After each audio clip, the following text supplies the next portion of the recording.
Hey Tricia, how you doing? I'm great. Thanks for having me, Kino. Again, again, welcome back. And yes,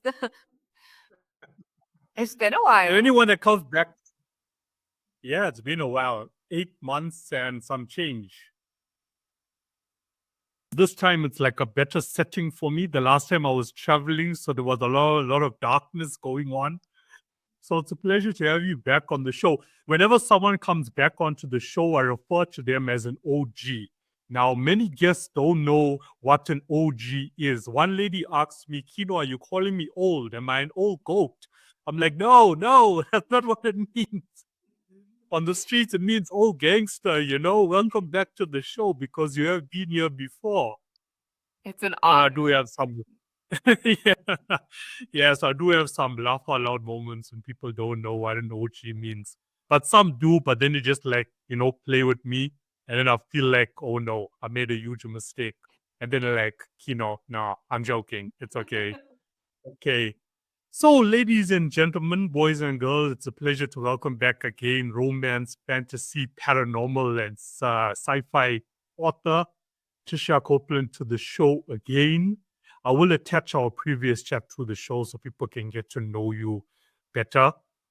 Tricia, the last time we spoke, we touched on several topics. We talked about your early career, how you evolved from technical writing to educating people through fiction stories, focusing on topics such as eating disorders and mental illness. We spoke about the industry itself, the book industry, for marketing to publishing to community to finding your audience. And we spoke about your book, Drops of Sunshine, in the previous uh, episode. So, to get started on this episode, let's just touch on the book. How has Nina been doing since the last time we spoke? Nina is great. I can't add to her story, which is kind of sad. I've had several readers say, but I want more of her. But because I wrote this in an anthology and the contract or the agreement was that it would be a complete standalone and not part of a series, Nina just has to stay her little happily ever after self there. So that's where it ends with that book. Yes, it does. On that series, it does. And how has the book been doing since it got released? It's good. I got a new cover, which is a lot of fun. I don't have the paperback of that one. I got a new electronic cover and it has a little bit different feel. It has a campsite setting with a rainbow and a sunshine. And so that's a lot of fun to update covers every once in a while to reflect the current you know, preference in covers, I guess you would say. I never knew authors actually did that. The first time I'm hearing of that. Yeah, no, it's They, quite, especially for books. And I called them old, but it's maybe 9 years old now, which really isn't old, but from time to time, preferences shift towards different types of covers. So kind of stay current. okay. Yeah. Yeah, actually it is. Yeah, first time I heard of an author actually changing the cover. Or maybe, other authors that have come onto the show, they have changed the cover. They just never mention it, that they have changed it before. Yeah, you know, maybe. So this time around, 8 months and some days, now you've finally reached the final book of your series. Hence why we are here today to talk about that, the Realm Chronicles. We never really talk about it in December, so let's chat about it. You know, first let's start off with you saying this is the final book. The other four titles, what is it called? Right. So it's the Realm Chronicles series, as you said, starring Queen Titania, who is right behind me. And my most recent book, the finale, is To Be a Fae. But the series begins with To Be a Fae Queen. Princess Titania is age 15 and she wins a major battle in her kingdom. And her father decides, okay, you're ready. I'll hand you the crown to the monarchy. Um, After To Be a Fae Queen, To Be a Fae Guardian follows, then To Be a Fae Legend, and To Be a Fae Rogue. Yeah. And how did this idea of this series actually come along? I'm sorry? Like, where did this idea come from? Oh, the idea. Yes. So Idea. Yeah. I saw a advertisement for an anthology that wanted all fantasy characters with mental health challenges. And on the advertisement was a fairy, and she was hunched in a meadow. She looked scared or anxious, can really tell which, but I'd never written about fairies. I'd written about witches and vampires and never thought that much about fairies or read about them or knew much about them. But Yeah. this image, this person in the picture, the photo really intrigued me. And I started thinking, well, why is she scared? And what is she doing there? What is she hiding from something? Or what's happening? What's her world? Who is she? And I developed this story of Princess Titania. As I said, at age 15, she's lost her four older brothers. So she's the last child to take over her father's position. And she lives in the Fey realm, which is a realm right under the human realm. And they have fairy rings where they can enter the human realm, as well as the lower earth realm, which is hell, or where all the lost spirits are kept. So yeah, they get their sunlight and the rain from our world. So that presents a problem, because if someone closes those rings or they can't open them again, then they would be in darkness and have no water either. So they have that kind of constant overarching fear of what if somebody closes them in, right? So lots of challenges for these fairies. Yeah. And the character development, it's Titania. Am I saying it correctly? Yep. Titania. Does she now like resemble you in any way? Everyone says that, and I didn't plan it that way, but everyone says, "Oh, your person looks so much like you." And I was like, "Okay, this is total like the person who designed my character art had never, I mean, maybe she saw my image on Instagram, but I don't think it was definitely not planned around that." So But nobody like turns out that way, you know? Like maybe when it comes to character development, there's always a resemblance, whether it be physical or psychological, there is a resemblance to it. I mean, when you're writing about, sure, there's, stuff about you that you just put in there, and mix it up. I try to make her a lot braver than I am. That's one thing. But clearly, from what I've read so far, she is quite brave, Yes, you she know. is quite brave. She faces dragons, she faces goblins and ogres and evil spirited locusts. And so, Yeah. yeah. Yeah. When I was reading about, like real world chaos within the series itself or within the last book, it sort of makes me think again, another dotted line to nonfiction when we look at the chaos of the world. The It people these yeah. right. It came to this point. I This is a crossover series with the Kingdom Journal series. And in that series, there's fighting this evil witch named Sonia. And they complete their mission as far as that series is, but Sonia is still there. So Sonia is the evil spirit that's also plaguing Titania and the Fey realm. And Sonia's decided that none of these special beings, whether witches, vampires, fairies, any paranormal beings, should exist anymore. She's done with them. She wants to get rid of them all. So these beings are basically fighting for their lives with this very powerful evil spirit. And it just comes into play that that series crosses over with this series, and it's 2020. So because the witches in the first book had to be born in 2000, and they had to complete this big they had to break this curse by the time they were 18, and all these things just align so that it's 2020. And yes, I just threw a bunch of stuff at them because it was 2020 and there's horrible things going in our world that year too. So it kind of made a little bit of a drama there. It kind of made it more realistic to me because I kind of like thinking of vampires and witches and fairies being in our world too. So it lined very well. Well, where's the proof that there isn't? But That's how that's my supposition. That's what I believe, right? yeah, show me proof that they don't exist. You know, like, come on, when authors, write about, you know, dragons and monsters, I think, sure, maybe they do exist. Maybe they don't exist in this realm. Maybe there's another realm. The Maybe they parallel exist universe. a parallel universe. Yeah, couldn't have said it earlier. I think pretty scientific. So yeah. Yeah, yeah. So you believe that there could be those other realms? Because I mean, I do. Yes. To be completely transparent. Right. I guess.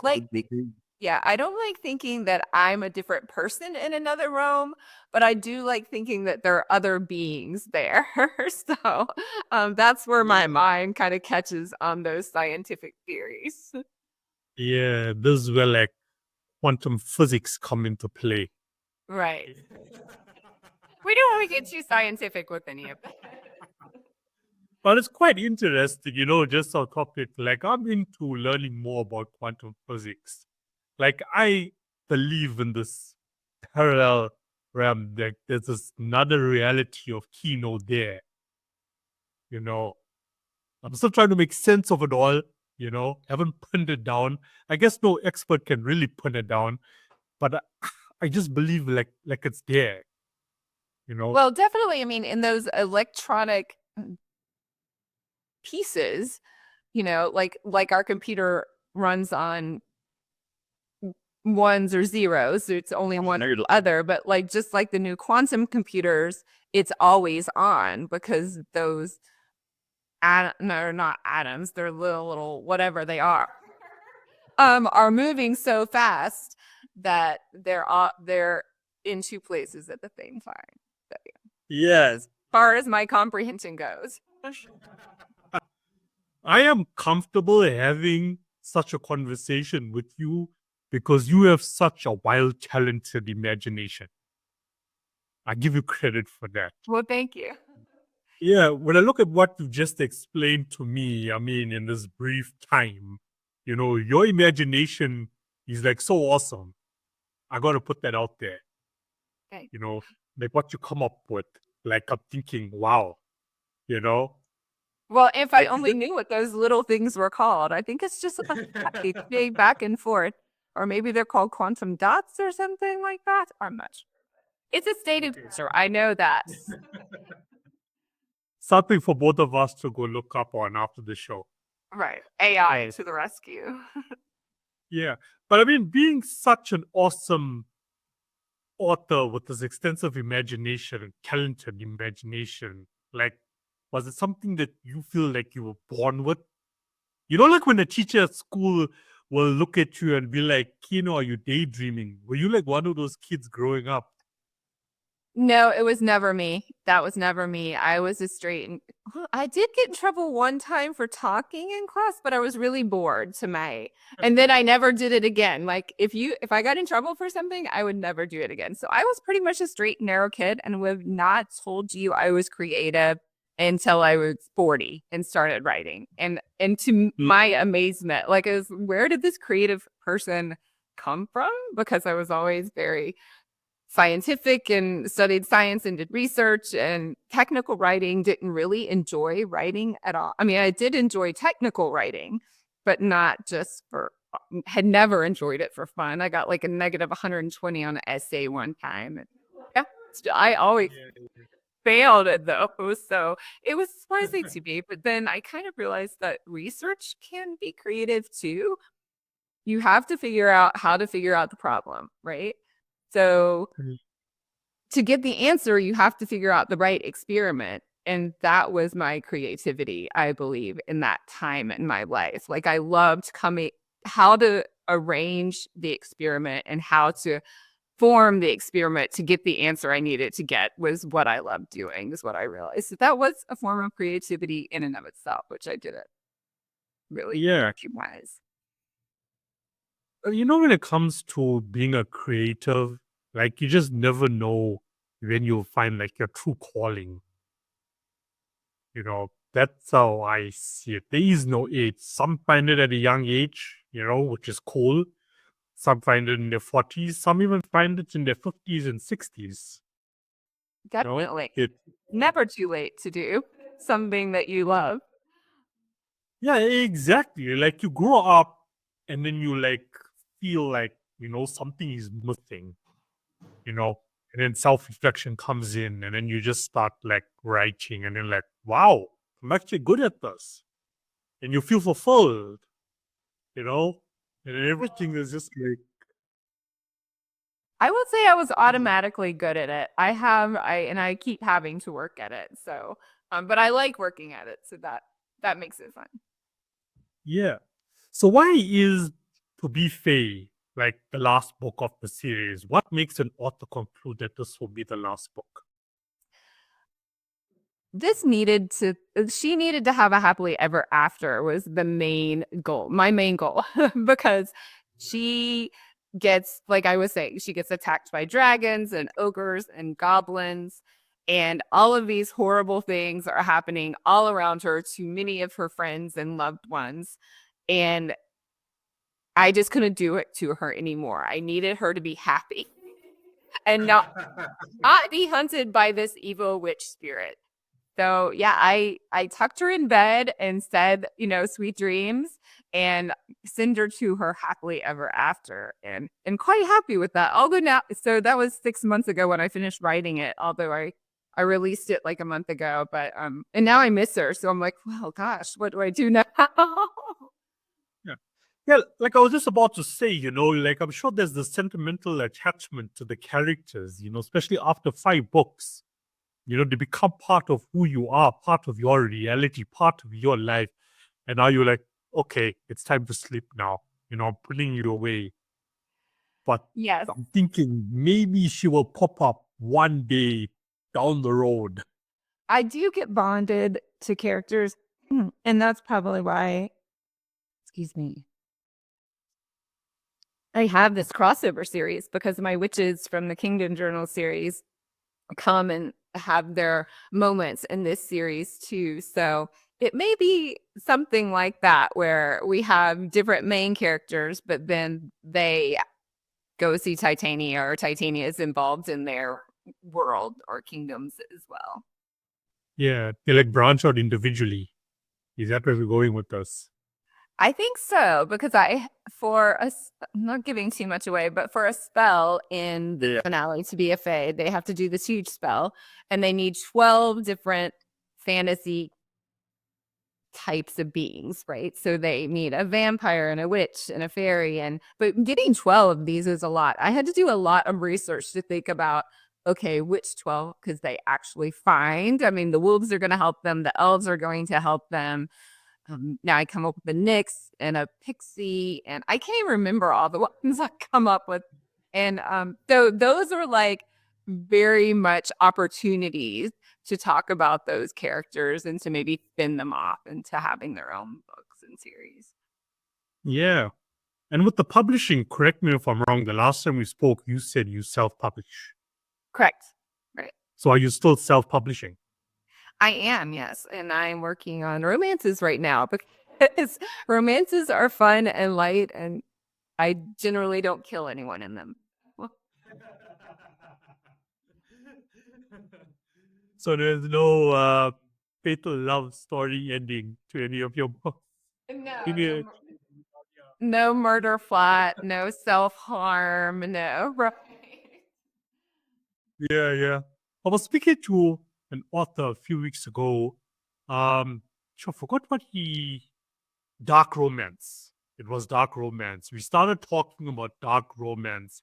Like, I mean, here we are on one topic and we start going down the road of dark romance, and it became like a 15 to 20-minute conversation about dark romance. And to my surprise, he was informing me about how well the genre is doing in the United States, you know, and how people are so in love with the genre. Like, people are in love with the story that starts off with two lovebirds, but then it's like all this, drama in between.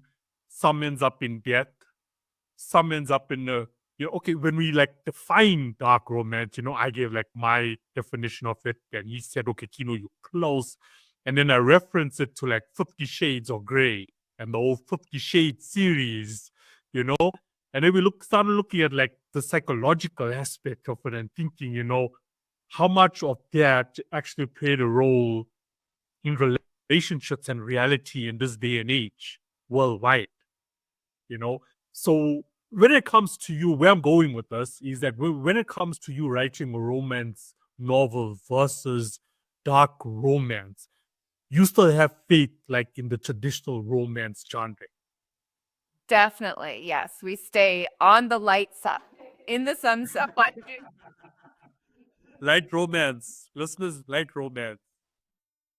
I mean, I still have morally gray characters, but to an edge, right? They're levels, I guess.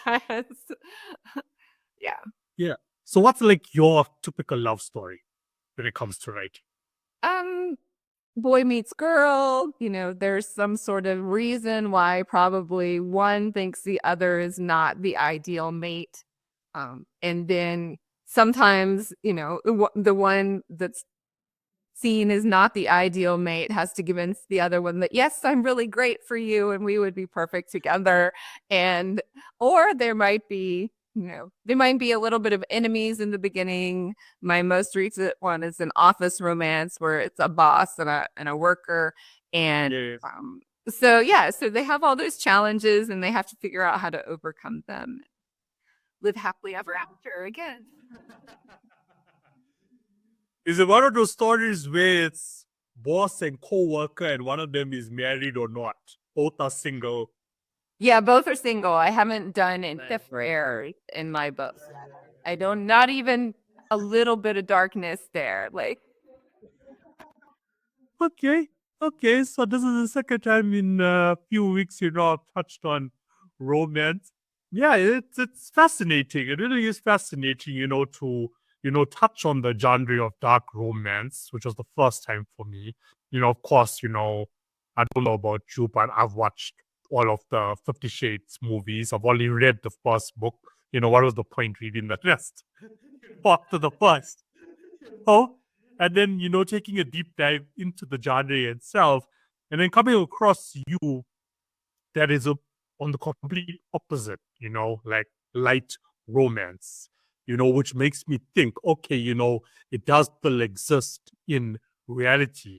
Because one of the comments that I did make was any piece of art, okay, whether it be a book, whether it be a painting, whether it be music, has defined our reality, right? When you say because of a heartbreak, maybe you'll read a romance on, read a book, on a romantic story that gives you some sort of hope and faith in love.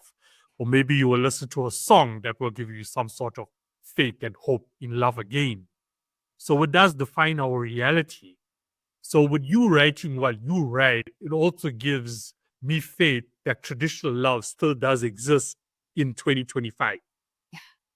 well, I'm glad, Kino, because I would be sad for you if you didn't believe in that. Yeah, because I mean, that was my conclusion when I spoke to this author. When I look at reality and why I brought up 50 Shades is because relationships, and this was also based on research, psychologically changed once that was released and went viral. It changed, you know. And then I also mentioned like the divorce rates globally just keeps growing. You know, people find this fairy tale love at the start, all is well.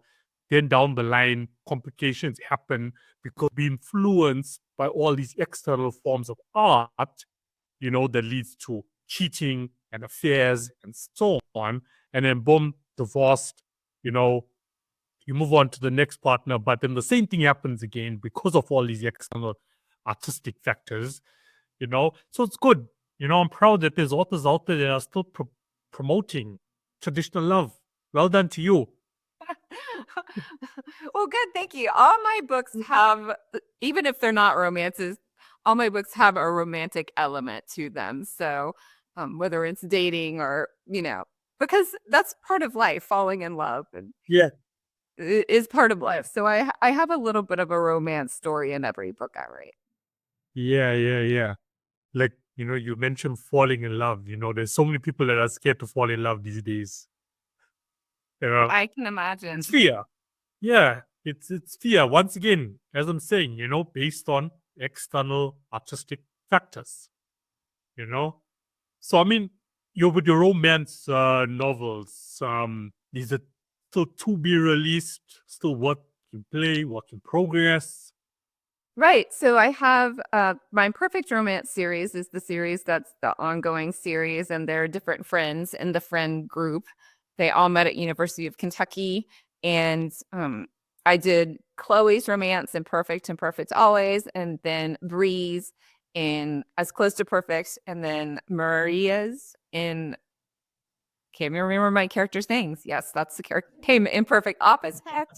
And then I have just what then I have two more I'm working on right now. One is further along, so I think that one's going to come first. It's going to be called Perfect Secrets, and that's with Elle. Oh, yeah. So that I mean that's the edgiest. I mean the Office one was kind of edgy because the boss does sort of like something kind of immoral. He steals her information, and it's gray, but it's not dark. So then Perfect Secrets are going to be a few more secrets in there that kind of explode and come out. So I should give that to you anyway. And then Danny is another character. I think that's going to be my perfect or not so perfect cop, I think is the title for that one, the working title. So those two are coming out in the next year or two, maybe. So we'll see. Okay. But I love the name, Perfect Secrets. It's dark, but it's light. I'm hoping so. Maybe I shouldn't give too much away because you don't want to know what's going on until the big reveal. Yeah, definitely. So why what I'm picking up, correct me if I'm wrong, but you love series. I do. I can't let my characters go. I just love them. I love yeah, I just love living in their world. So, and so I think sometimes maybe it's easier because you already know the world, you already know the characters, you already know the rules. You don't recreate it for every book. So, that Yeah. could be part of it too. Yeah, no. 100%. It's that with series, like as I said, finding that ending point. You know, it's like watching a series, Like say, okay, if a series is uploaded, okay, you missed like season one. Now this is me now, like, when I watch a series. It's like I love to watch a series, but sometimes it's like daunting for me because you finish episode one. Okay, I want to know what happens next. Episode two. I want to know. Next thing you know, you watch like all 10 episodes in one night because you just can't wait, to find out what happens next. And then it ends in such a way where, oh no, there's going to be a season two coming up. And you have to ask or a year. Exactly. You know, like I mean, your community and your readers, do you ever get that sort of feedback from them? Like, when's this going to be released? Definitely, yes. The people on my newsletter list, I get pinged all the time. What's next? When is this coming? So having a series finished definitely gives you an edge, I think. Like a lot of people won't start a series until it's finished. So I always notice a little bump in sales and readership once I finish a series. Yeah. And with your newsletters, like, do you give people like a taste of what's going to happen? Oh, definitely. Yes. They're following along. And especially my beta readers and my ARC readers are getting extra bonuses along the way. Yeah, that's quite cool. So I'm listening to the show right now and I want to get onto your newsletter. Where do I go? My website is a great place, triciacopeland.com, TRICIACOPELAND.com. It's at the very top. If you sign up, you get 2 free short stories. There's the beginning of the Realm Chronicles, kind of a short story introduction to the Realm Chronicles. And then there is it's a college romance, but kind of in the same vein as the Perfect Romance series. College romance. Okay. My thoughts are running. Another genre in romance for you. Oh my word. But look, it sounds it sounds like I need to host a panel just on romance, you know, traditional versus dark. Where is the future of humanity heading? you know? Well, and when I hear dark, my mind goes to gothic and vampires and those things, but it's not that. It's dark humanity, I guess. So. Yeah, yeah.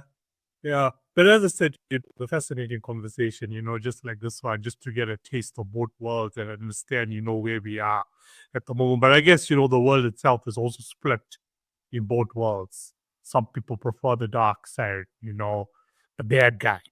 And then others, no, we're still okay. We want the traditional side of it. We still happy there. That's where we want to be, And I just put this into the work that I do because it's all just so psychological. As I said, you know, every piece of art, I'm saying it again on the show, has played a critical role in reality and how we see it and how we go about it. So, what is up for you for the remainder of 2025? I have a book signing this weekend, which I'm really excited about. Barnes and Noble here in my local town of Superior, Colorado. So that's very exciting. I am going to a book event in Laramie, Wyoming. So I've never been to that event. Very Yes. never been there. So that'll be, I've been there, but I've never been to an event there. So that'll be fun. I have another bazaar here in my hometown, and I'm writing a short story for a new fantasy magazine publication that's coming out in January. So that's very exciting. I think it's going to be called The Arcane Quill. Hopefully, I keep saying that correctly. But I know it has the arcane. I know it has arcane in it. So look for a new fantasy magazine, and I will have a story about Brynja, who is in this book. It's one of the characters who's needed to do the spell, and she is a Nyx character, so she morphs from a human to a fish. Not something you read about every day. Yeah, yeah, yeah. I don't say this to most authors, and no offense to all the other authors that have come onto the show, all have phenomenal work. But some I feel have the ability, or some authors' work has the ability to actually turn into a visual series one day, like on Netflix, for example. It has that potential. And I feel you honestly do have that potential. Your work has the potential. Well, thanks. Yeah, I think so. So I'm just like, keep waiting, keep watching. Yeah, yeah. You never know. When a producer comes knocking on your door one day and it's like, hey, we want to convert this into visual. Let's give it a shot. But is that something you would be open for in the future to come? Definitely. That would be amazing to see this on the screen or Netflix or anywhere. So that Yeah, yeah. And I mean, it's so accessible these days, especially with platforms like Netflix, these days, you can actually pitch to them, instead of waiting for someone to come to you. If you look at Netflix's content and how independent it actually is, versus old school Hollywood, that's what I call it now. Not much going on there anymore. If you ask me, not much going on there.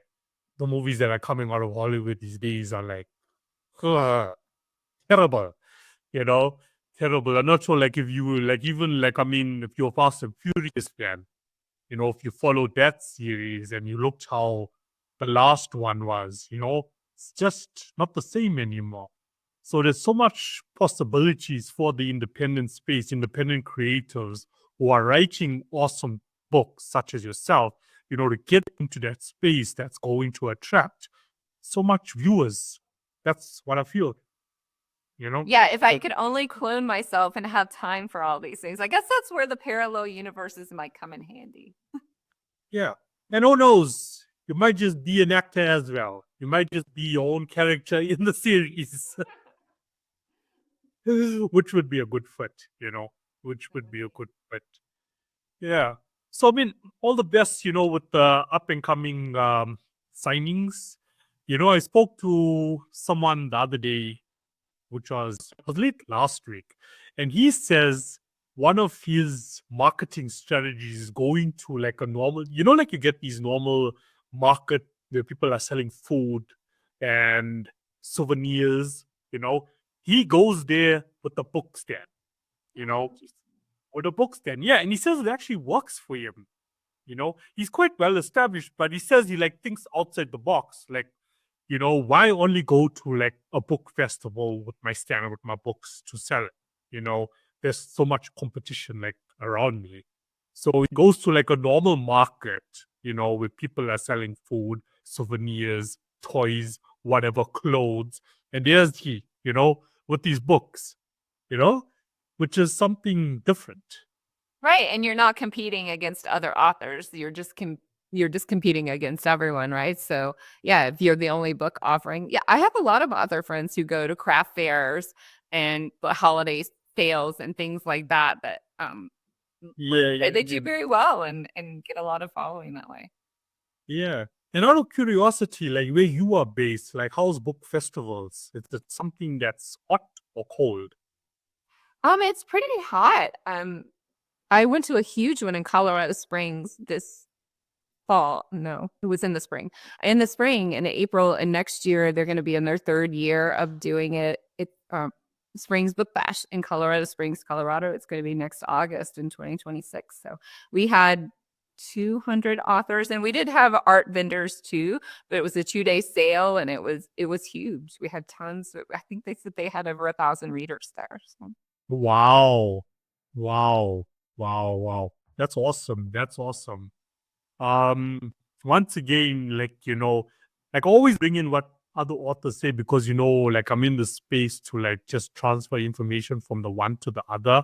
And all the authors are comfortable with that because I don't like the word like competition, more like collaborating, how, Right, definitely. you know, Those are competition. Huh? Yeah.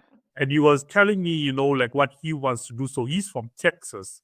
And he's like, Kino, you wouldn't believe what they're doing in India when it comes to book festivals. It's become sort of like going to a music festival. So at their book festivals, there's like a DJ that's playing. You can consume alcohol if you want. It's like going to a traditional music festival. It's that sort of vibe. You get people who are readers that have an opportunity to dance as well while they're interacting with authors, checking out the books. And he's like, this is something I want to actually, start here in Texas, because it's so cool how they've evolved, which makes sense to me, because I mean, we look at the music industry, what's kept R&B singers relevant in this day and age was collaborating with DJs because DJs are always all over the world, always performing. So it keeps those artists relevant because that DJ is going to be playing, you know, that song. So in order to keep the book industry also evolving and keeping it hip, as the generations evolve, what is going to psychologically attract a Gen Z to come to a book festival in 2025, 2026, 2027, you know? So, like, I love to have those discussions as well, with authors on the show because what's going to keep you as an author relevant to that age group if that's like, the demographic I'm targeting, into the future. So, a lot, to consider.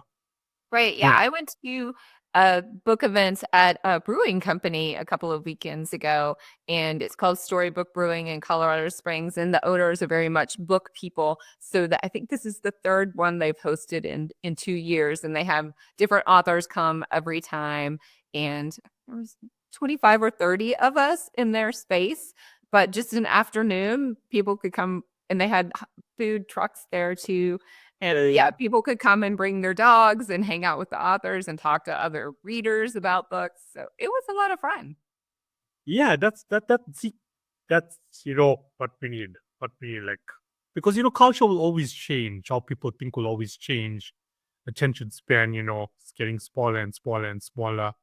So yeah, it's good to have, these discussions on the show because it also gives people like this insight on okay, what's next? Because what works today is not going to work tomorrow. So yeah, that's quite awesome. So once again, I know you mentioned this on the previous episode, which was 8 months ago, and I am going to tag that episode to the show as well. So listeners can also, learn more about you on that episode, about your history and your previous work. Where can people find you online? They can find me on my website at triciacopeland.com, as well as Amazon and Barnes & Noble. And on social media? And on social media, yes, Tricia Copeland author or author Tricia Copeland, depending on where you are, it's one of those. TikTok, all the ones. And my Kingdom Journals, as well as the Realm Chronicles series, is also on audiobook. So that's a lot of fun. Yeah. And I was like your audiobooks. I'm sure that takes people on a journey, even Yes. if you write a Yeah. book. So That must be awesome. you talk about the screen. I mean, hearing it live and in person. Well, not live and in person, but hearing someone perform my book has been a lot of fun. I've loved listening to audiobooks. Every time I get those, my narrators have just been amazing, and so that's been a lot of fun too.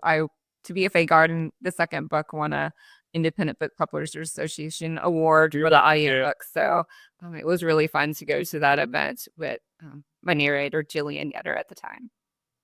Nice. It's nice that they get into it, like really into it, not just like speaking on words. Oh yeah, no, they really do. It's they are actors in and of themselves. Yeah. That's quite cool.